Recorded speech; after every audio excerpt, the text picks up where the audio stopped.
Hello folks, and welcome to another Tactical Mac 7 custom tactics video. This is slightly different, Mac Tactics for the Division Rivals. It's not a video that's going to relate to everybody, but I've had a few requests for this, and I've said I was going to put this out, so I wanted to make sure I got it out when I've been working on. I wanted to put this video out because the tactics that I use in Division Rivals will quite often be different to the ones that I use in Weekend League. Certainly the setup, the usage of them, when I switch, and all that sort of stuff. So I wanted to make sure that I had a go at putting out this tactic video so you could see what I'm going to be using for my 7 wins this week. Typically what I do is I get my 7 wins and then I do my testing phase of a tactic. So I've got a 4-3-2-1 I want to test out, a different 4-3-2-1 that I'm going to try and test it this weekend. I don't know if I'm going to make a video on it, I just know I'm going to use it at some point, but I haven't put that in this video yet. That'll come out later on in the week if I use it. So, this is the team I'm rocking. This is my alt account. Playing a bit on this one now, just to see how poor my reds have been. This is them. I like Marquinhos is I think the best one I've got on this. If we just look. Yep, so we've got Fakir who I really want to get in, and Aspilicueta on this account. But yeah, not good reds on this account. I probably will be doing the trade-in. I haven't done Weekend League for the last 2 weeks. I know that seems stupid because this week was Ultimate Team of the Week, Team of the Season, Weekend League. I just haven't had the time. Doing videos for you guys is more important to me than actually playing my own Weekend League now. And I've got a busy job at the moment, so focusing on my job, my family, and doing videos for you guys, because that's the part of the game that's fun for me. And like I always say, only play this game while you're having fun. Right, let's get into custom tactics. So, the tactic we start off with, I'm actually going to use it's an older tactic of mine, the 4-3-3-4. Pressure and heavy touch, width 40, depth 71, fast build up forward runs, width 42, players in the box 6, corner kicks and free kicks 3 and 2. The formation is 4-3-3-4. Instructions on our left wing: come back on defence, free roam, and get into the box. Our striker, stay central, getting behind.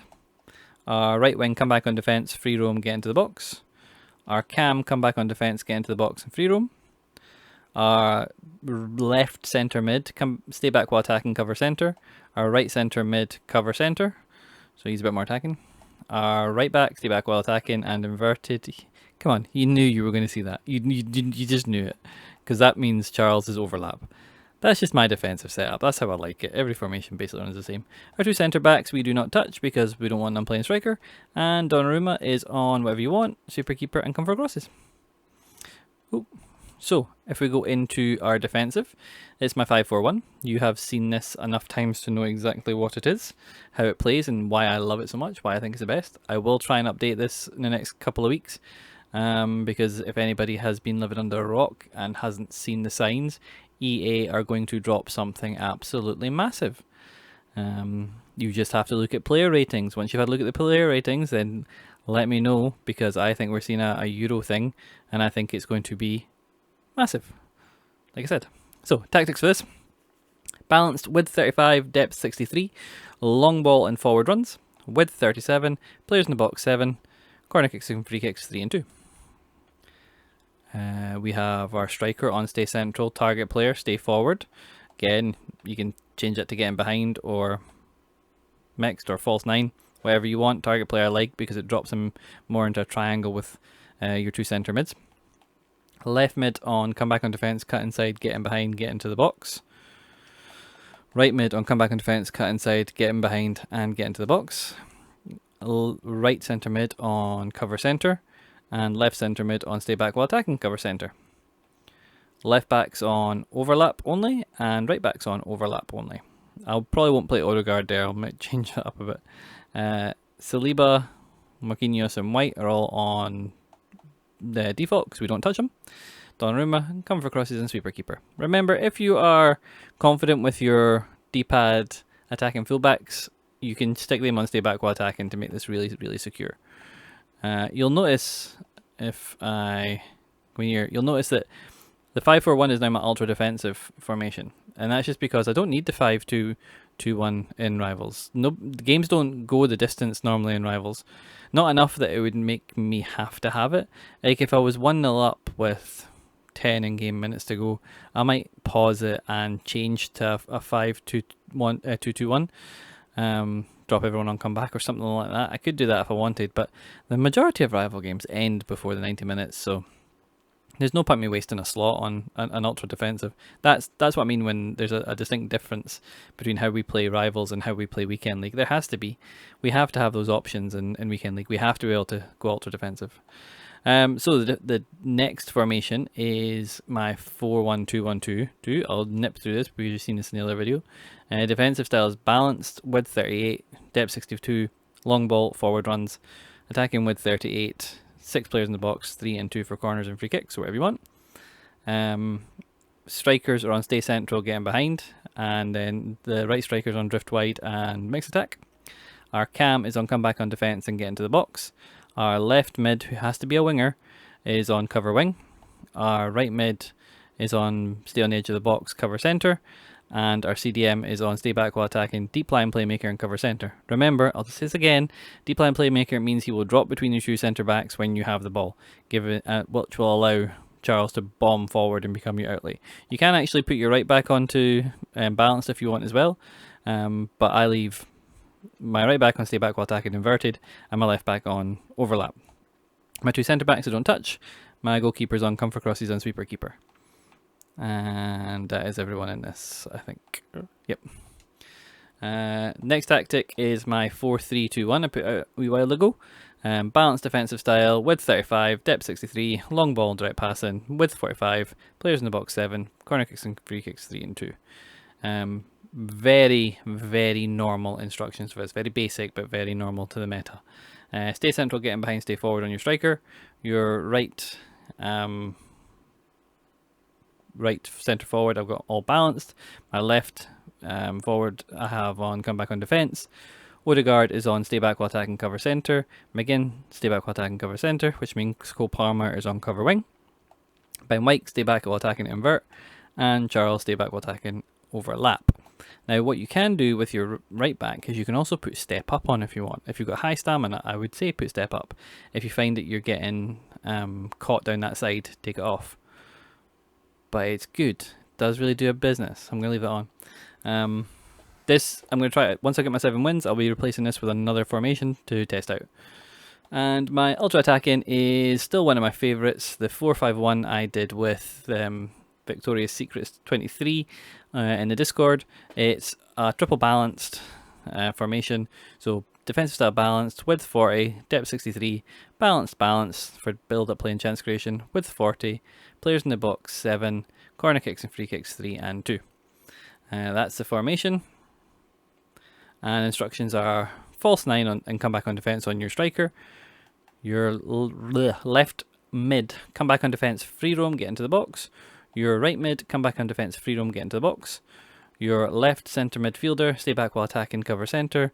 Your centre midfielder, stay back while attacking, cover centre. Your right centre midfielder on cover wing. That will cause you can put them on get into the box as well if you want. Get into the box works. Get into the box. That will cause Palmer and Nkunku to constantly switch positions. So it's good to have a striker here and actually a striker in both positions, or like all-round players like Nkunku and Palmer. They do really well in these positions. Left back is balanced inverted. Right back is stay back while attacking inverted, and step up. Goalkeeper, come for crosses, and sweeper keeper. And that is the formations I'll be using this week. And I'll just tell you very quickly how I switch between them. Ultra defense is how I start off the game.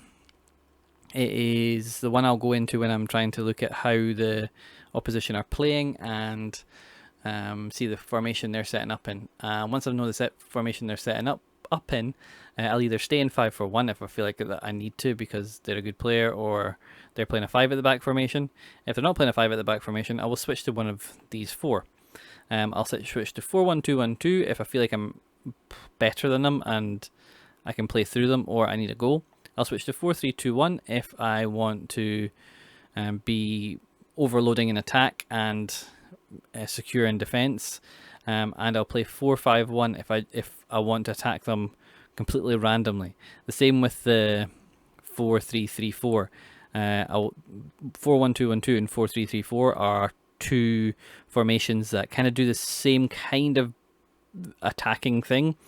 Not attacking things, do the same sort of position in my attacking play, but attack very differently. The 4-3-2-1, we all know what that does, and the 4-5-1 is just a way of becoming very unique, I guess, in attack. You take them a little bit off guard, and you become a bit more random with the way you attack. You're not random in how you're playing, but the opponent will see your runs and see your passing triangles as random. It won't be the same as you've done, which then gives you the opportunity to break them down. So start in the 4-5-1, pay attention to what your opponent's doing. If they're narrow, go with the 4-1-2-1-2 to match them up, or the 4-3-3-4 to put pressure on them. If they are heavily defensive, go the 4-3-2-1 so you can overload the attack. If they are a little bit of everything, go the 4-5-1 just so you can be totally random. And that's what you try to do. That's what I'm doing this weekend. I'll get my 7 wins and then I'll go testing loads of stuff. I'll probably take this. I've not done the cup yet, so I'll actually need to take this into the cup and do that. I need to do that too. So yeah, remember, like I say, I've not played the last 2 weeks and I'm not bothered at all. I've still got a good team. I still beat most people that play in most competitions, so I am not fussy. You shouldn't be fussy as well. Play this game for fun. Only play it for fun. If it's not fun, just stop. Never feel pressure to do anything, and never feel pressure to try and keep up with teams. Your team is your team. I'm actually going to do a couple of Evos this week, and I'm going to start getting in some players from the Scottish League. I'm going to try and get in, because I just feel like, I'm Scottish, and the football I watch the majority of is the Scottish League, so it might be rubbish. It's not rubbish. Don't let anybody tell you it's rubbish. Yeah. But I want to get those players in because I want to have fun with the players that I see week in, week out. That's what I want to do. And I know you guys will all have the team that you support, and if you've got teams that you support and you've got players in your Evos that you can get, just get them and throw them in. Who cares at this point? Look, a couple months left of this game, and then we're into EA 25, EAFC 25, and 2K 25, which, I'm really excited at the fact we're going to have 2 games who will be competing with each other and hopefully push each other on. I said on Twitter the other day, I really do think that 2 big games coming out this year is going to force both games to give us good rewards, because good rewards are how they keep a player base, or they poach a player base. So remember, play this game while it's fun. If it stops being fun, stop playing it. Catches.